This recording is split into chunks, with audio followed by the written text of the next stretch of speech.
So in every stage management team you have 3 people. So you have the stage manager, who is sometimes a company stage manager, then the deputy stage manager and the assistant stage manager. And they are sort of tiered in terms of responsibility and the jobs that they do. The company stage manager, the company bit is obviously to do with the actors, so that means that you're also overseeing things like pay, anything to do with sickness or time off, or just kind of looking after people, because they're all adults and they're all professional, but they're also away from home.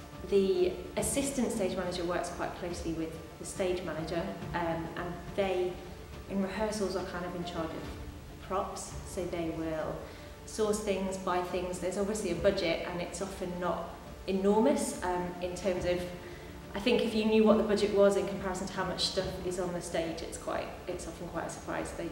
They have to be quite clever with borrowing things and finding cheaper ways to make things happen. But theatres are great for that. We loan things out to other people, they loan them to us, and we all kind of work together and do what we can. So really they work quite closely together, and then the deputy stage manager is in the rehearsal room with the director and the actors, and they're sort of a PA to the director. They're also like the main point of communication, so if anyone needs to come into rehearsals for interviews or to observe what's going on, Sarah has quite an open door kind of policy with rehearsals, so people are welcome to come in and observe, but we just need to kind of organise. So during Tech Week, the roles are kind of again split in terms of the stage manager and the assistant stage manager will be on the stage with the cast, and the deputy stage manager will be calling the show. So in a lot of theatres they sit in one of the wings, usually the stage left wing.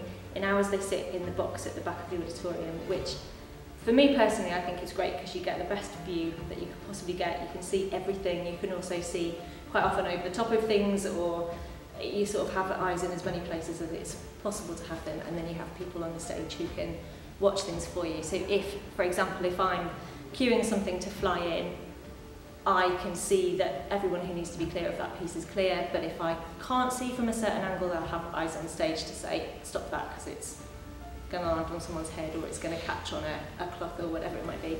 The stage manager and the assistant will usually take a wing each. It doesn't always work like that, but splitting them up is quite a good idea because we're all on cans, which are the headsets and microphones. So if you've got someone on each side, then if somebody needed to come off stage and pass a message on quickly, they've got someone to go to, rather than everyone being kind of bunched in one area. So during the tech itself, the stage manager will be usually somewhere where they can get quick access to the stage.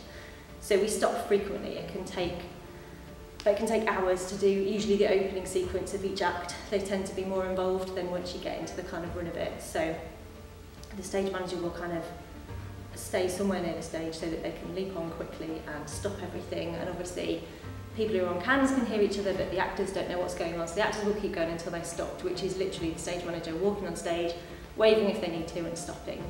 Everyone stays where they are, whatever needs to happen. It might be that the lighting designer needs to tweak something, or somebody's moved positions and they were lit and now they're not. It could be that there's something with sound that we need to tweak. It could be anything at all.